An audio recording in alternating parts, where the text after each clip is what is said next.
What's kicking, everybody? It's Keith, back for another episode of Pickin' Fights. Tom went earlier this morning. Unfortunately, the schedules didn't work out this morning.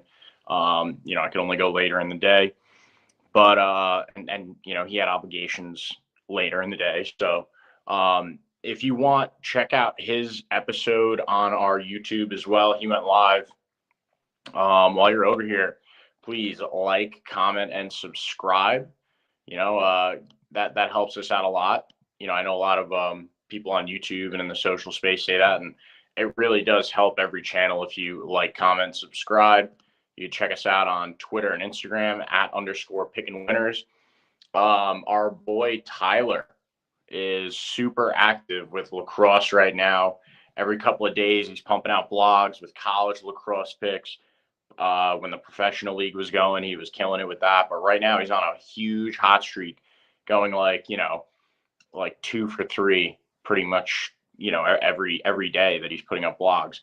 So he's a massive follow over there. You can check him out on, our Twitter, Instagram, our website, pickinwinners.org. And please make sure to jump in the comments too. Add us on Twitter or slide in down below. If you say something today, I'll pull it up on the screen as long as it's not, derogatory or anything. We had some funny people jumping in over the past couple of weeks, some stuff we couldn't put up on the screen, but if you look back on previous episodes, I'm sure you'll find it down there. And then you can also check us out on Spotify. We're over on Spotify, soon to be on Apple Podcasts as well, if that's a little bit more convenient for you. But if you can't sit here and watch me, talk at the screen for, however long it's going to be today, or when Tom and I are together, it's usually like an hour. If you can't sit here and watch that on your computer, feel free to listen to us in the car, on your run at the gym, whatever it is, and get our picks over here, Pickin' Fights. So with that being said, talking about UFC 286, that is Kamaru Usman versus Leon Edwards 3, or, Leon Edwards is the champ, so I should say Leon Edwards versus Kamaru Usman 3. I don't know how long that championship belt is going to stay around his waist, but I'll dive into that a little bit later. Featured co-main is Justin Gaethje versus Rafael Fiziev. That's another big fight. I mean, there's some serious, there's some serious scraps on here. It is a UK card, so there's going to be a lot of fighters from that region. A lot of the same names that we see when they do their cards over in the UK. So with that being said, I'm going to jump in with my prelim notables.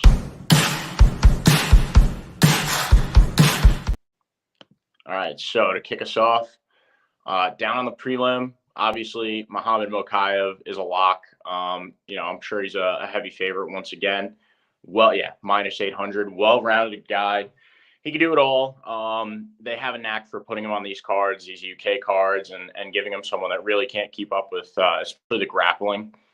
And the grappling is so superior. I'd put him up against a lot of guys in the flyweight division and, give him a massive advantage. They are building up the character a little bit. He's a young guy, 22 years old, fresh to the UFC. Only 3 fights in so far, but all 3, somewhat of a barn burner, like entertaining, matches for Muhammad Mokaev.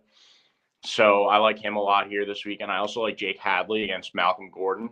Another, I believe, heavy favorite. Okay, -335. That's not so bad. I love Jake Hadley's nickname, White Kong, and that's also a legendary picture right there of Jake Hadley.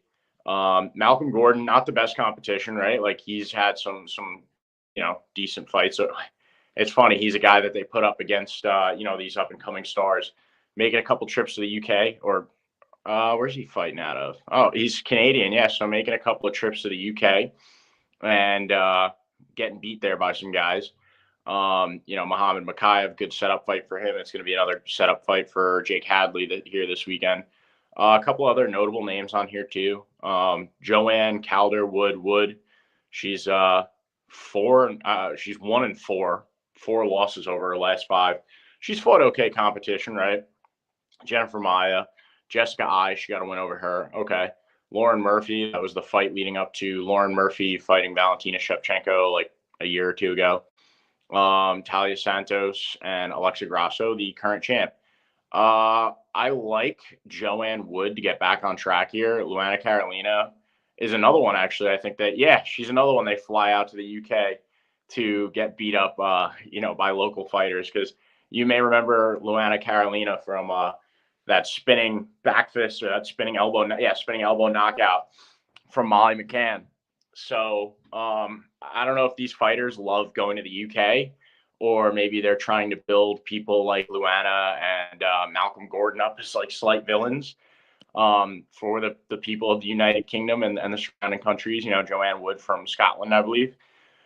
But yeah, I think that's going to be an easy one for her to pull out. Not easy, but she's got the skills, and Luana Carolina is somewhat lacking them. And then Jack Shore versus Makwan Amirkhani. This is a fight that, even though Jack Shore is a minus 500 favorite, I like Makwan Amirkhani, despite being 1-4 over his last 5. I do think he's, been in some exciting fights. Fought good competition too, like Edson Barboza. You saw that name in there. He's fought some decent guys, but Jack Shore, despite losing his last fight against Ricky Simone, he's a guy that, he's a prospect. He's a big time prospect from Wales, and the ceiling is the roof for this guy. So I think that's going to be a fun, exciting fight.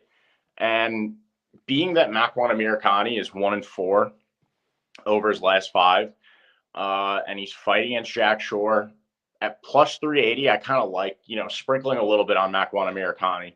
I don't know. A lot of people don't like him. There's just something about him I kind of like.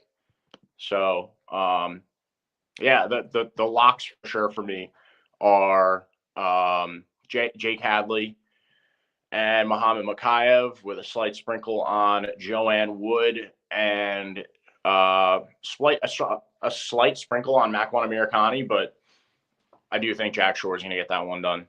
All right, well, that wraps it up for the prelim locks, prelim notables. All right, on to the main card. So we open up the main card with Marvin Vettori versus Roman Dolidze. And that's a sick fight, because Roman, I believe his last fight was, Jack Hermanson. The moves that Roman pulled on the ground in that fight were insane. And against a really good wrestler too, in Jack Hermanson, who was trying to switch up his game plan a little bit, just overall, even in that Chris Curtis fight, circling outside, striking. And Jack was winning that one. It looked like, at least for a little bit. And Roman Dolidze, those last couple minutes there were just unreal. He's scary. He's a very scary man. And then you have Marvin Vettori, who, if you've been following us for a little while, I'm a fan of the Italian Dream. I like this guy. I like his attitude. I kind of like how stupid he is. Putting his shorts on backwards, leading into that last fight with Izzy. Last fight against Robert Whittaker. He took some really nasty shots from Rob Whittaker in that fight, but regardless, I believe he stayed, unanimous decision, but he stayed standing. He took some bad stuff, beat Paulo Costa. I kind of like these top, these top couple guys in this middleweight division. The middleweight division is kind of lacking, but there is a fun revolving door going around right now with like Paulo Costa and Marvin and Robert Whittaker, because they've all fought the champ multiple times. And so there's nobody else for them to fight but each other. This one is a risky fight for Marvin Vettori, because Roman Dolidze, I believe, is ranked 9 in the division, and Marvin Vettori is ranked number 4, at least by the UFC's rankings. And this really bumps Roman Dolidze up if he wins here. I think he can get it done against Marvin Vettori, because Marvin he's got some good combos and everything, but like, he doesn't have the strength that Roman Dolidze has, and I don't think he's as good on the ground as Roman Dolidze is. At least with what he showed against Jack Hermanson. I'm kind of thinking Roman Dolidze. It's tough. I don't want to bet against Marvin Vettori, but one thing to keep in mind is Roman Dolidze is a plus 220 underdog, so there's some money to be made there. And these Georgian fighters are hot, right? If you watched that fight last night with Piotr Yan and Merab Davishvili, the Georgian guys they're on fire right now. I'm gonna go with Roman Dolidze. I think he's gonna come out strong. He's gonna land a couple good shots on Marvin. They may not phase Marvin, but Roman Dolidze is going to switch levels and make things a little bit complicated for Marvin out there and use some of that slick grappling he showed off in the Jack Hermanson fight. Next up, Jennifer Maia versus Casey O'Neill. If you've also, if you've been following this for a while, you'll also know that, I've been pretty hot on Casey O'Neill for a while, and not just because I think she's hot, but also because she's like a top tier prospect in my opinion, coming out of Scotland. Okay, but she is from Australia. I don't get that Australian accent and everything. Something with her backstory. They like moved to Scotland or they moved to Australia. Worked her way up in a couple of local promotions. I think she was in Thailand for a little bit, and then UAE Warriors. Yeah, the United Emirates. Yeah, she's fought, decent competition so far. Definitely a step up in Jennifer Maia, but Jennifer Maia is only 2-3 over her last 5. Casey O'Neill she's got a very complete skill set, especially with the kickboxing. See what the people have to say. Yeah, 87% on Casey O'Neill. I'm 100% rolling with Casey O'Neill here. Like, there's 2 women I'm really high on right now, where I think the ceiling is extremely high for them, and that's Erin Blanchfield and Casey O'Neill. There's a lot to like about Casey O'Neill. And a lot of UFC fighters are also pretty hot on her, and she just is so complete, and the stand-up game is mean. This is an interesting one. The people are going with Gunnar Nelson. Brian Barberena is a guy that I never count out.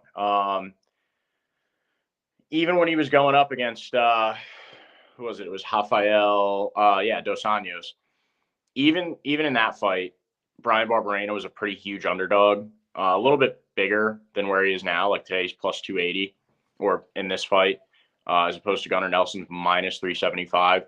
Gunnar Nelson certainly has the the grappling advantage in this fight, and I think Brian Barberena kind of exposed he's lacking in that department. He's a guy that wants to stand there and brawl with you. His back was up against the cage against RDA, and there wasn't really anything he could do once RDA brought him to the ground. It was pretty much game over from there. I will still sprinkle some on Brian Barberena because he has the potential to surprise some people, and he's always exciting. That the fight against Robbie Lawler was awesome. Matt Brown, a great fight.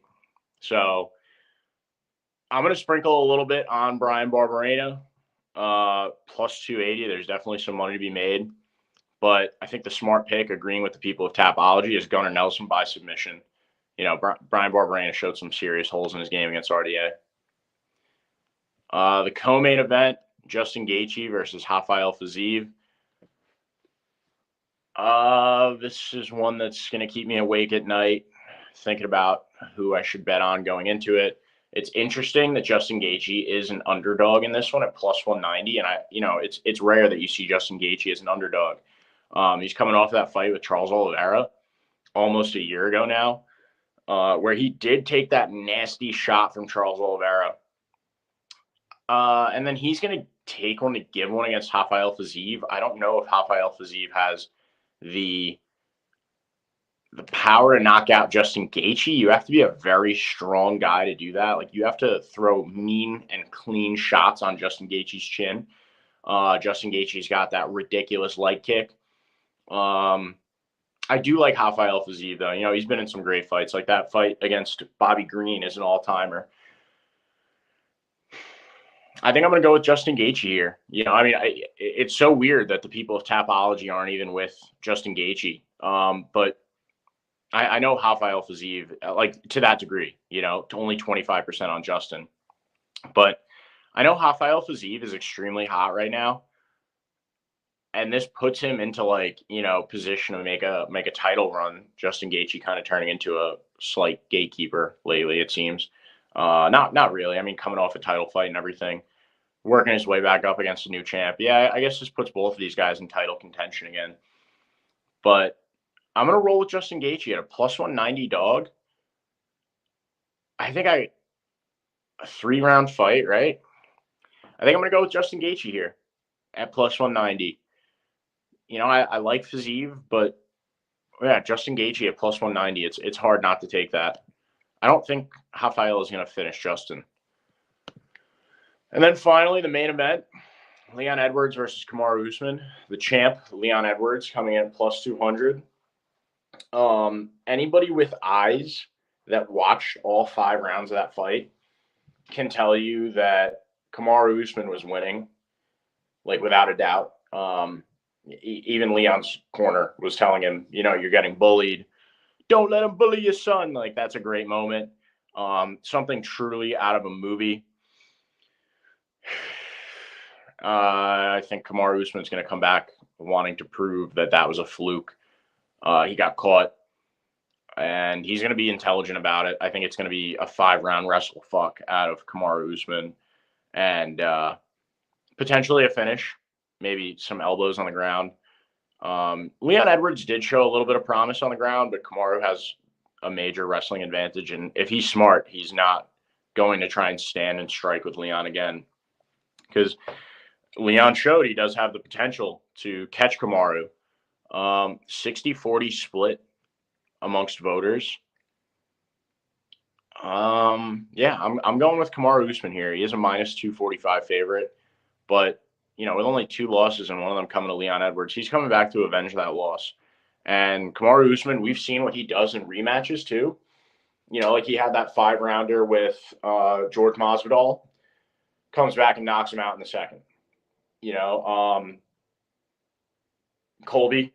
Well, Colby's not a great example because Colby doesn't get finished against Kamaru. And Kamaru and Colby, they're all-time great fights. But the first one, maybe Kamaru put up a better performance than the second time around. But I think he's just going to out-wrestle Leon this time around. Not even let Leon win a round. The last time it's debatable that Leon maybe won the first.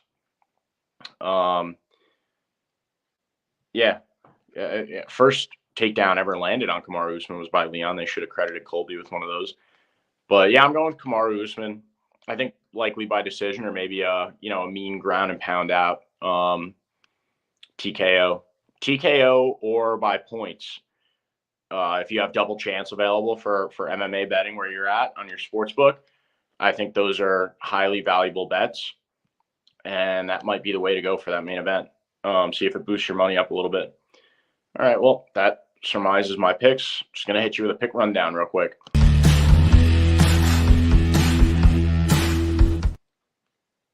All right, for prelim locks, notables, going with Joanne Wood over Luana Carolina, Jake Hadley over Malcolm Gordon, Muhammad Makayev over Jafel Hafel, and then Jack Shore over Makwan Amirkhani with a slight sprinkle on Makwan Amirkhani. Just something about it. I'm going with Roman Dolidze over Marvin Vettori, as much as that hurts me. I'm going with Casey O'Neill over Jennifer Maia. Love that pick.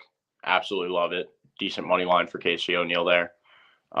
Going with Gunnar Nelson over Brian Barberena, but again, same as the Makwan Amirkhani. There's like a little slight sprinkle on Brian Barberena, although the smart pick here is probably Gunnar Nelson by submission. Brian Barberena can't really keep up on the ground with some of these really proficient guys. I'm going with Justin Gaethje at plus 190 over Rafael Fiziev. Even though the people of Tapology are heavy on Rafael. And I'm going with Kamaru Usman over Leon Edwards. That's another pick that it just makes too much sense. Kamaru, after a rematch, he can be a real bad man. So thank you for joining me today. Make sure to check out Tom's episode. Like, comment, subscribe. Let us know what you think in the comments down below. It really means a lot. Unless you say some like crazy dickhead shit, then, it's like whatever. We laugh about it. Let us know what you think, though. I like looking at it sometimes. And check us out on Spotify, Instagram, Twitter, all that good stuff. Pickinwinners.org. In a little bit, I'm going to have a blog up on menoforder.org. menoforder.com. Just surmising what I talked about over here and what Tom talked about. So thanks for joining. Enjoy the rest of your weekend. And see you next week. Maybe see you midweek. Tom and I might get together to do a quick little episode. So thanks again. Bye.